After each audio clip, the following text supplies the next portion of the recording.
د شهید د پاره د الله پاک پنيز باندې شپږ خصلت دي، شپږ انعامات دي. اول انعام یغفر له فی اول الدفعه، شهید ته مغفرت کیږي د وینې د اول څاڅ کی سره، د وینې د اول څاڅ کی سره شهید ته مغفرت کیږي.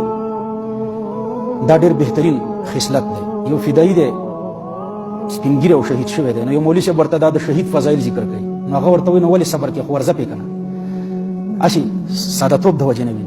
نو یغفر له دته مغفرت کیږي فی اول دفعه، د وینې د اول څاڅ کی سره.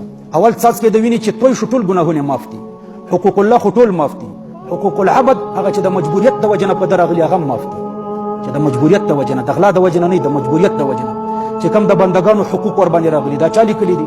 دا روح المانی لیکلي دي آیات لاندې چې ويصلح بالهم. د عبد الله ابن عمر او د عبد الله ابن عباس مرفوع حدیث را نقل کړي دي.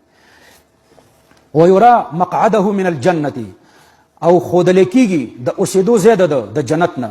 نو د وینې د اول څاڅ کی سره اول انعام دا دی چې ټول ګناهونه معاف کیږي. دویم دا دی چې ويجار من عذاب القبر، د تپنا ورکول کیږي د عذاب قبر نه.